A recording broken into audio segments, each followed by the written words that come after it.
আসসালামু আলাইকুম প্রিয় দর্শক।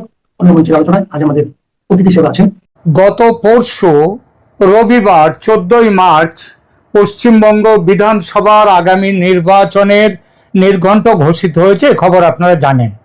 এবারের ভোট দুই দফায় 23 ও 29 এপ্রিল। পশ্চিমবঙ্গের সঙ্গে রাজ্য ও কেন্দ্র শাসিত অঞ্চল মিলে আরো 4 জায়গায় ভোট হচ্ছে, কিন্তু কোনো জায়গায় যে সম্ভাবনা নেই, যে প্রশ্ন ওঠেনি সে প্রশ্ন উঠেছে, সেই সম্ভাবনা তৈরি হয়েছে পশ্চিমবঙ্গে। আর সেটা হলো, পশ্চিমবঙ্গে কি এপ্রিলে এই ভোট আদৌ হতে পারবে? শুধু সামাজিক মাধ্যমে নয়, এই প্রশ্ন মেইন স্ট্রিম মিডিয়ার অনেক পোড় খাওয়া রাজনৈতিক বিশ্লেষক পর্যন্ত তুলেছেন ও এখনো নির্ঘণ্ট ঘোষিত হওয়ার পরেও তুলছেন। এই তোলার কারণ সুবিদিত, তা হলো কম বেশি 70 লক্ষ নাম ইতিমধ্যে বাদ গিয়েছে 2025-এর ভোটার তালিকা থেকে। তারপরেও আছে আরো 60 লক্ষ নাম অ্যাডজুডিকেশনে, যারা ভোটার হবেন কিনা সেই প্রশ্নে ঝুলে আছেন বিচারকদের কাছে। যদিও 2026-এর চূড়ান্ত ভোটার লিস্ট বেরিয়ে গেছে ফেব্রুয়ারির 28 তারিখে। অ্যাডজুডিকেশনের এই 60 লক্ষের মধ্যে যারা পাশ করবেন তাদের নামের সাপ্লিমেন্টারি লিস্ট যখন যেমন ক্রমান্বয়ে বেরোবে দফায় দফায়, এবং তাদের তালিকাও ওই 28 ফেব্রুয়ারির যে ফাইনাল তালিকা বেরিয়েছে তার সঙ্গে সাপ্লিমেন্টারি হিসেবে যুক্ত হবে। ধরে নেওয়া হবে যে তারাও ওই 28 ফেব্রুয়ারির ভোটার লিস্টের অংশ, অর্থাৎ 28 ফেব্রুয়ারি হচ্ছে ভোটার লিস্টের কাট অফ ডেট। আজ মার্চের 17 তারিখ হয়ে গেল, এখনো পর্যন্ত কোনো সাপ্লিমেন্টারি তালিকা বেরোয়নি। না বেরোবার বড় কারণ, যারা অ্যাডজুডিকেশনে ফেল করবেন সুপ্রিম কোর্টের নির্দেশ অনুযায়ী তারা আপিল করার সুযোগ পাবেন অ্যাপেলেট অথরিটির কাছে। এই অ্যাপেলেট অথরিটি হবে ট্রাইব্যুনালস, এক নয় একাধিক ট্রাইব্যুনাল তৈরি হবে কত আবেদন আসছে তার ভিত্তিতে। এগুলো তৈরি করবেন কলকাতার হাইকোর্টের প্রধান বিচারপতি। সাপ্লিমেন্টারি তালিকা প্রকাশ করলেই যারা ফেল করবেন তারা ট্রাইব্যুনালে ছুটবেন, কিন্তু সেটা তো তৈরি হয়নি এখনো ট্রাইব্যুনাল, আর লিস্টও এখনো বেরোয়নি। কবে লিস্ট বেরোবে, কবে ট্রাইব্যুনাল হবে তার ঠিক নেই। কারণ ইতিমধ্যে শোনা যাচ্ছে প্রায় 14 লাখ মানুষের অ্যাডজুডিকেশন হয়ে গেছে এবং ফেলের সংখ্যা 5 লাখের ওপরে, মানে প্রায় 35%। এই রেশিওতে ফেলের সংখ্যা দাঁড়ালে 60 লাখে অন্তত কমপক্ষে 20 থেকে 21 লাখ মানুষের নাম বাদ যাবে। এদের 50% বা 10 লাখও যদি ট্রাইব্যুনালের দ্বারস্থ হয়, তাদের শুনানি করতে কয়েক বছর না হোক কয়েক মাস তো লাগবেই। তাহলে ভোট হবে কবে? দেশের আইন অনুযায়ী দেশের সব বৈধ নাগরিকের ভোট দেওয়ার অধিকার আছে, কিন্তু অন্যায়ভাবে তালিকায় বা ভুল করে তালিকায় কারণ নাম কাটা গেলে তাদের নাগরিকত্বের অধিকার কেড়ে নেওয়া হয়ে গেল। এটা তো কখনোই মেনে নেওয়া যায় না। সেজন্যই প্রশ্ন উঠেছে, পশ্চিমবঙ্গের ভোট কি এই এপ্রিলে হতে পারবে, নাকি পরে কোনো এক সময়ে রাষ্ট্রপতির শাসনে এই ভোট হবে? কেন রাষ্ট্রপতির শাসন? কারণ 7ই মের মধ্যে নতুন সরকার ক্ষমতায়, নির্বাচনের পরে ক্ষমতা না নিলে আগের সরকার মমতা ব্যানার্জির সরকারের সেটা টাইম বার্ড হয়ে যাবে, ফলে রাষ্ট্রপতির শাসনে আসবে। খবর পাচ্ছি যে সিপিআইএম দল ও কংগ্রেস নাকি এই অ্যাডজুডিকেশনে থাকা মানুষদের নাগরিকত্বের ফয়সালার পর ভোট হোক এই দাবি নিয়ে সুপ্রিম কোর্টে যাচ্ছে। তৃণমূল কংগ্রেস দলও মনে মনে চায় এটা, কারণ তাদের বিশ্বাস এই 60 লাখের মধ্যে তাদের ভোট ব্যাংক মানে মুসলমানদের সংখ্যাটা খুব বেশি, এটা তারা জানে এবং তারা এটা জানেও সেটা, কিন্তু মুখে বলতে পারছে না কথা। কারণ সেটা বললে আবার এই বার্তা যায় যে তারা মেনে নিচ্ছে রাজ্যের রাষ্ট্রপতির শাসন, সেটা তাদের পক্ষে আরো খারাপ পরিস্থিতি। তাই তাদের অবস্থা catch-22 সিচুয়েশন, জলে কুমির ডাঙায় বাঘ। কিন্তু খুব যুক্তিগ্রাহ্য এই প্রশ্ন যে 60 লাখ ভোটার অ্যাডজুডিকেশনে তবু ভোটের নির্ঘণ্ট প্রকাশ, নির্বাচনী আইন কি বলে, আর সবার বড় গণতন্ত্র কি বলে। আজ আমরা এই বিষয়টি নিয়ে কথা বলবো, যেটা পশ্চিমবঙ্গের নির্বাচনকে ঘিরে শুধু রাজনৈতিক বিতর্ক নয়, আইনি ও সাংবিধানিক প্রশ্নও তৈরি করেছে। প্রশ্নটা খুব সহজ। যখন বিপুল সংখ্যক মানুষের নাম ভোটার তালিকায় অ্যাডজুডিকেশনে ঝুলে থাকে, তখন নির্বাচন কমিশন বা কিভাবে ভোটের দিন ঘোষণা করে? আর তার থেকেও বড় প্রশ্ন, এটা কি আইনসম্মত এইভাবে ভোটের দিন ঘোষণা, নাকি গণতান্ত্রিকভাবে খুবই সমস্যাজনক? চলুন একবার বিষয়টা ভেঙে দেখি। ইতিমধ্যেই আপনারা জেনেছেন রাজ্যে 294টা আসনে ভোট হবে 2 দফায়, 23 এপ্রিল এবং 29 এপ্রিল। ফল প্রকাশের দিন 4 মে। আর তার জন্যে যে প্রথম দফায় মনোনয়ন জমা দেওয়ার শেষ দিন 6 এপ্রিল, আর দ্বিতীয় দফার জন্য মনোনয়ন জমা দেওয়ার শেষ দিন 9 এপ্রিল। এখন আসি সবচেয়ে আলোচিত তথ্যটায়।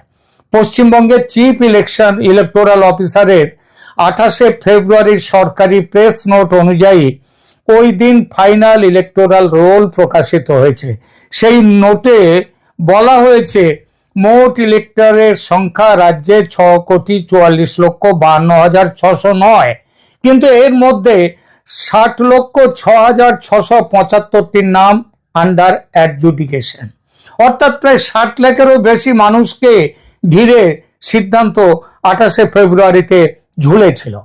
এখানেই সাধারণ মানুষের মনে প্রথম প্রশ্ন ওঠে, যদি এত বিপুল সংখ্যক নাম এখনো নিষ্পত্তি না হয়, তাহলে কি এই ভোটার তালিকাকে সম্পূর্ণ ধরা যায়? আর যদি সম্পূর্ণ না হয়, তাহলে সেই ভোটার তালিকার ভিত্তিতে ভোট করা যায় কি করে? এই জায়গায় সুপ্রিম কোর্টের ভূমিকা খুব গুরুত্বপূর্ণ। সুপ্রিম কোর্ট এই ভোট সম্পর্কে আদালতে মামলা হয়েছিল, তাতে সুপ্রিম কোর্ট 28 ফেব্রুয়ারির মধ্যে সেই মামলাটা করেছিল পশ্চিমবঙ্গ সরকার, পশ্চিমবঙ্গের রাজ্য সরকার এসআইআর এর বিরুদ্ধে। তো সুপ্রিম কোর্ট 28 ফেব্রুয়ারির মধ্যে ফাইনাল রোল প্রকাশ করতে বলেছিল, যদিও পেন্ডিং অ্যাডজুডিকেশন তখনও থাকতে পারে সেটাও বলেছিল। শুধু তাই না, সুপ্রিম কোর্ট আরো বলেছিল সাপ্লিমেন্টারি লিস্ট প্রকাশের পথ খোলা থাকবে।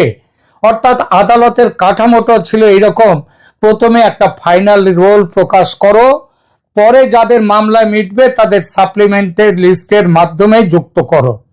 এই সাপ্লিমেন্টারি লিস্টে তাদের নামটা আসবে যে ফাইনাল নমিনেশন জমা দেওয়ার শেষ তারিখের আগের দিন পর্যন্ত। এখন খুব স্বাভাবিকভাবেই প্রশ্ন আসে, তাহলে কি এর মানে অসম্পূর্ণ তালিকা দিয়েও ভোট করা যায় আর সেইভাবে ভোট হবে রাজ্যে? ভারতের নির্বাচনী আইন বলছে নির্বাচন চলে সেই ইলেকটোরাল রোলের ভিত্তিতে যা for the time being in force. Mamata Bandyopadhyay কিন্তু এইটাই চেয়েছিলেন। তিনি বলেছিলেন 26-এর ভোটটা হয়ে যাক 2025-এ, অর্থাৎ এসআইআর হওয়ার আগে যে ভোটার লিস্ট তৈরি হয়েছিল তার ভিত্তিতে হয়ে যাক। সুপ্রিম কোর্ট সেটা মানেনি। তাহলে ভারতের নির্বাচনী আইন তার মানে বলে যে নির্বাচন চলে একটা ইলেকটোরাল রোলের ভিত্তিতে যা for the time being in force আছে, অর্থাৎ এই মুহূর্তে যেটা কার্যকর বলে মেনে নেওয়া হয়েছে।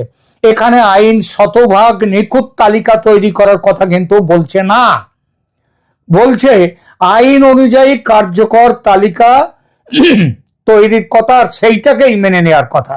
এই কারণেই নির্বাচন কমিশনের অবস্থানটা আইনের দিক থেকে কিন্তু বেআইনি নয়, এবং সেটা অদ্ভুত নয়। কমিশন বলছে 28 ফেব্রুয়ারি রোল প্রকাশিত হয়েছে, সেটা কার্যকর রোল, পরে সাপ্লিমেন্টারি লিস্ট বেরোলে সেটাও যোগ হবে। অর্থাৎ আইনের ভাষায় ভোটের প্রক্রিয়া চলতেই পারে, আইনে কোনো বাধা দিচ্ছে না। কিন্তু এখানে বিতর্ক শেষ হয়ে যায় না, কারণ আইনি ভাবে সম্ভব হওয়া আর গণতান্ত্রিক ভাবে নিখুঁত হওয়া এ দুটো এক জিনিস নয়। ধরা যাক কোনো মানুষ সত্যিই ওই কেন্দ্রের বৈধ ভোটার, কিন্তু অ্যাডজুডিকেশন, অ্যাপিল, ট্রাইব্যুনাল এই প্রক্রিয়া সময় মতো শেষ হলো না, তাহলে তিনি বাস্তবে ভোটাধিকার থেকে বঞ্চিত হলেন, তাই না? এবার আসি সবচেয়ে গুরুত্বপূর্ণ এই আইনি ধারাটাতে।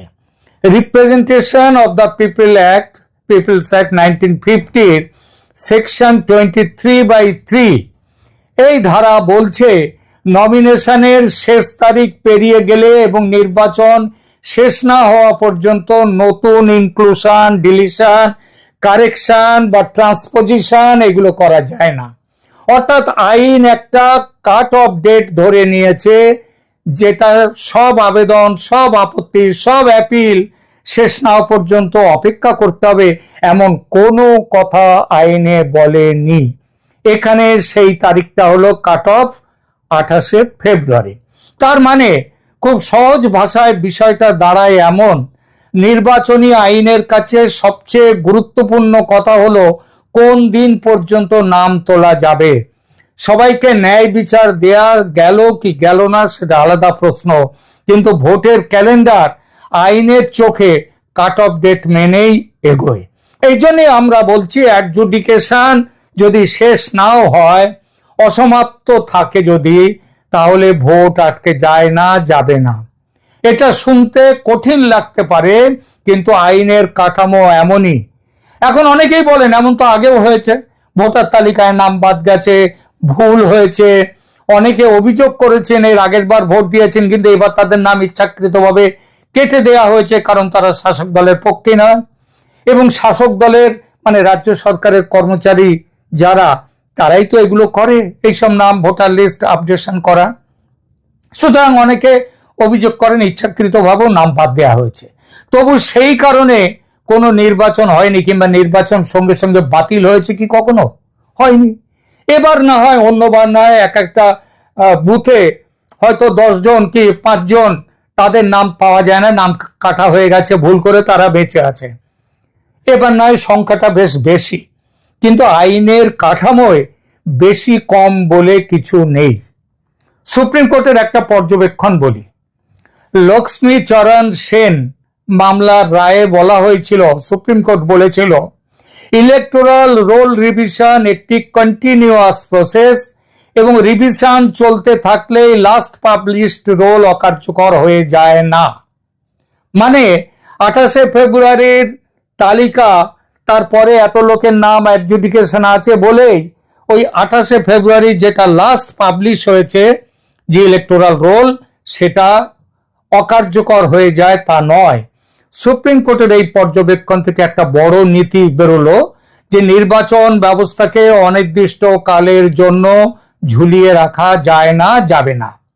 তাই কিছু ক্লেম বা অবজেকশন পেন্ডিং থাকলেই ভোট বন্ধ, এমন নিয়ম ভারতীয় আইনে কোথাও নেই। তবে এখানেই আরেকটা গুরুত্বপূর্ণ ভারসাম্য আছে। ভারতীয় সংবিধানের আর্টিকেল 329(b) সেটা বলছে নির্বাচন শুরু হয়ে গেলে সেটিকে চ্যালেঞ্জ করার প্রধান পথ হলো ইলেকশন পিটিশন। অর্থাৎ ভোটের আগে বা ভোট চলাকালীন আদালত সাধারণত পুরো নির্বাচন প্রক্রিয়া থামিয়ে দেয় না, দেয়নি কখনো, বরং ভোট হয়ে যাওয়ার পর নির্দিষ্ট আইনি পথে চ্যালেঞ্জ করতে হয়। সুতরাং কংগ্রেস বা সিপিএম যে আদালতে, হাইকোর্টে যাক বা সুপ্রিম কোর্টে, যেখানেই যাক না কেন, এই রাজ্যের ভোট 23 ও 29শে এপ্রিলেই হবে, এটা একেবারে লিখে নিতে পারেন। এখন বলছি সেই জায়গায় যেটা সাধারণ মানুষ সবচেয়ে বেশি জানতে চায়, যদি জেনুইন ভোটারদের একাংশ নাম তুলতে না পারেন তাহলে কি ভোট হয়ে যাবে? আইনগত উত্তর বলেছি, এতক্ষণ ব্যাখ্যা করলাম। হ্যাঁ, ভোট হয়ে যাবে, কারণ আইনের কাছে প্রশ্নটা হলো কার্যকর রোল কোনটা, কাট অফ ডেট কোনটা। তারপরে যদি কারো নাম আসে, ওই নমিনেশন জমা দেওয়ার শেষ তারিখ পর্যন্ত, তার আগের দিন পর্যন্ত নেওয়া হবে, তারপরে নয়। কিন্তু এখানে একটা দ্বিতীয় স্তরের প্রশ্ন আসে, ভোট হয়ে গেল, ঠিক আছে, তা বলে কি পরে কেউ আদালতে যেতে পারে না? অবশ্যই যেতে পারে। Representation of the people's act 1951 এর সেকশন 100 অনুযায়ী কিছু নির্দিষ্ট কারণে নির্বাচন বাতিল ঘোষণা করা যেতে পারে যদি আইন ভঙ্গ বা নন কমপ্লায়েন্স নির্বাচনের ফলকে ম্যাটেরিয়ালি এফেক্ট করে। এই ম্যাটেরিয়ালি এফেক্ট কথাটা খুব গুরুত্বপূর্ণ। মানে শুধু ত্রুটি হয়েছে এতেই হবে না, দেখাতে হবে যে সেই ত্রুটি ফলাফলে বাস্তব প্রভাব ফেলেছে। ধরা যাক এইবার একটা হাইপোথেটিক্যাল একটা কোয়েশ্চেন দিয়ে, পরিস্থিতি দিয়ে একটা আলোচনা করা যাক। ধরা যাক একটি কেন্দ্রে জয় পরাজয়ের ব্যবধান হয়েছে 1000 ভোটে। তারপরে সাপ্লিমেন্টারি লিস্টে এবার যেহেতু অনেক নাম আসছে, অনেক নাম বাদ যাচ্ছে, এক একটা কেন্দ্র থেকে 20,000, 30,000, 40,000, 50,000 পর্যন্ত নাম বাদ যাচ্ছে। তো ধরা যাক এই সাপ্লিমেন্টারি লিস্টে অ্যাডজুডিকেশনের পরে সেই কেন্দ্রে 3,000 জনের নাম উঠে গেল বা যুক্ত হলো। এখন প্রশ্ন যে পরাজিত প্রার্থী কি মামলা করতে পারবেন? তিনি যুক্তি দিতে পারেন, আমি তো হেরেছি 1000 ভোটে, কারণ আমার 3,000 সমর্থকের নাম অন্যায়ভাবে ভোটার লিস্ট থেকে কাটা হয়েছিল। এটি একটি আর্গুয়েবল গ্রাউন্ড, অবশ্যই। কেন? কারণ সংখ্যাগতভাবে 3,000 হলো, ওই 3,000 ভোটার যুক্ত হয়েছে আর হেরে গেছে 1000, ওই 1000-এর চেয়ে 3,000টা বেশি। সুতরাং হারের ব্যবধানের তুলনায় বাদ পড়া বা পরে যোগ হওয়া ভোটারের সংখ্যা বেশি, এই যুক্তি তুলে আদালতে যাওয়া যায়। এতে বলা যেতে পারে যে এক্সক্লুশন নির্বাচনের ফলকে প্রভাবিত করে থাকতে পারে। কিন্তু এখানেও একটা বড় কিন্তু আছে। আদালত তো শুধু অঙ্ক দেখে রায় দেয় না। পরে যে 3,000 নাম উঠেছে, যেটা এই ক্ষেত্রে বলা হয়েছে এই উদাহরণে, তার মানে এই নয় যে এই 3,000 জনের পুরোটাই সেদিন ভোট দিতে আসতেন বা সবাই হেরে যাওয়া প্রার্থীকে তাকেই ভোট দিতেন।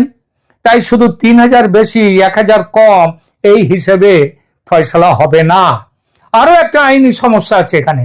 সুপ্রিম কোর্টের কিছু পুরনো অবস্থানে দেখা যায় ফাইনাল ইলেকটোরাল রোলকে ইলেকশন পিটিশনে ভেঙে ফেলা যায় না। অর্থাৎ পরে সাপ্লিমেন্টারি লিস্ট বেরোলেই এই সিদ্ধান্তে পৌঁছানো যায় না যে আগের ভোটটা অবৈধ ছিল, বরং প্রমাণ করতে হয় এক্সক্লুশন ছিল বেআইনি, পদ্ধতিগত বা এমন মাত্রার যে ফল সত্যি বদলে যেতে পারত। এখানে একটা খুব জরুরি পার্থক্য মনে রাখতে হবে। একটা জিনিস হলো ভোট হওয়া যাবে কি যাবে না, আর একটা জিনিস হলো ভোট হয়ে যাওয়ার পর সেটাকে চ্যালেঞ্জ করা যাবে কি যাবে না। প্রথম প্রশ্নের উত্তরে আইন বলছে নির্বাচন হতে পারে, আর দ্বিতীয় প্রশ্নের উত্তরে আইন বলছে হ্যাঁ চ্যালেঞ্জ হতে পারে, কিন্তু উপযুক্ত প্রমাণ দিয়ে ইলেকশন পিটিশন করতে হবে। অর্থাৎ গোটা আলোচনার সার কথা দাঁড়াচ্ছে এই অ্যাডজুডিকেশন অসমাপ্ত থাকলেও শেষ প্রকাশিত ভোটার তালিকা এবং সময় মতো প্রকাশিত সাপ্লিমেন্টারি লিস্টের ভিত্তিতে এই নির্বাচন অবশ্যই হতে পারে, আর এবার তা হবেও। কিন্তু জেনুইন ভোটার বাদ পড়লেও তাতে নির্বাচন থেমে যায় না। বাদ পড়া, এক্সক্লুশন বা প্রসিডিওর ইরেগুলারিটি যদি পরে প্রমাণ করা যায় ও ফল প্রভাবিত হয়, তাহলে সেটা নির্বাচনী মামলার বিষয় হতে পারে, যেমন সাধারণভাবে হয়। এখন রাজনৈতিক দিকটা একটু দেখি। আইন হয়তো বলছে নির্বাচন করা যাবে, কিন্তু রাজনৈতিক আস্থা কি তাতে তৈরি হয়? যখন 60 লাখের বেশি নাম আন্ডার অ্যাডজুডিকেশন থাকে, যখন সাধারণ ভোটার, রাজনৈতিক দল, এমনকি প্রার্থীরাও ভাবতে বাধ্য আসল ইলেক্টোরেট তাহলে কারা? এই প্রশ্ন গণতন্ত্রে খুবই স্বাভাবিক। তাই এই বিতর্কের দুই দিক আছে। একদিকে নির্বাচন কমিশন বলতে পারে আমরা আদালতের নির্দেশ এবং কার্যকর রোলের ভিত্তিতে ভোট করছি, অন্যদিকে সমালোচকরা বলতে পারেন আইনগত পথ থাকলেই গণতান্ত্রিক ন্যায্যতা নিশ্চিত হয় না। দুই দিকের মধ্যেই কিছু সত্যি আছে। তবে আমার মতে সবচেয়ে সৎ অবস্থান হলো এই কথা বলা, আইনত ভোট সম্ভব, কিন্তু এত মানুষকে বাইরে ঝুলিয়ে রেখে যে ভোট, সেটা বিতর্কহীন নয়। আর এই বিতর্কের প্রক্রিয়াগত বৈধতা আছে, কিন্তু গণতান্ত্রিক বিশ্বাসযোগ্যতা নির্ভর করবে কত দ্রুত, কত স্বচ্ছ এবং কত জেনুইন ভোটারকে সময় মতো অন্তর্ভুক্ত করা গেল তার উপর। আর কেন সময় মতো অন্তর্ভুক্ত করা যায়নি? কই আরো তো 4টে রাজ্য এবং কেন্দ্রশাসিত প্রদেশে তাদের ভোট তো হচ্ছে, সেখানেও তো উত্তরপ্রদেশে সেখানে তো 2-3 কোটির কাছাকাছি ভোটারের নাম বাদ গেছে। সরকার তো সেখানে ঠিক মতো ভোটার লিস্ট তৈরি করেছে। তাহলে এখানে যেটা করা গেল না, এর জন্য দায় কাদের ওপর? কারা? নিশ্চিতভাবেই রাজ্য সরকার তার জন্য দায়ী। এই বিষয়টা নিয়ে তাই আবেগ থাকতেই পারে, রাজনৈতিক মতও থাকতে পারে, কিন্তু আলোচনাটা হওয়া উচিত তথ্য, আইন এবং সংবিধানের ভাষা দিয়ে। কারণ ভোট শুধু ভোটের দিন নয়, ভোট শুরু হয় ভোটার তালিকা থেকে। উপসংহারে আসি এবার। আজকের আলোচনায় আমরা দেখলাম প্রথমত 28শে ফেব্রুয়ারির ফাইনাল রোল প্রকাশিত হয়েছে। 60,06,675 নাম আন্ডার অ্যাডজুডিকেশন ছিল। দ্বিতীয়ত 23 ও 29 এপ্রিল ভোটের সূচি ঘোষণা হয়েছে এবং নমিনেশন ডেডলাইন ছিল 6 ও 9 এপ্রিল। তৃতীয়ত সেকশন 23/3 নমিনেশন ডেডলাইনের পরে রোলে ইনক্লুশন বা কারেকশন করা যায় না। চতুর্থত আর্টিকেল 329B এবং ইলেকশন ল এর কাঠামো নির্বাচনকে আগে সম্পন্ন করতে দেয়, চ্যালেঞ্জ পরে ইলেকশন পিটিশনের মাধ্যমে করতে হবে। পঞ্চমত সেকশন 100 এর অধীনে ফল ম্যাটেরিয়ালি এফেক্ট হলে পরে মামলা টেকসই হতে পারে।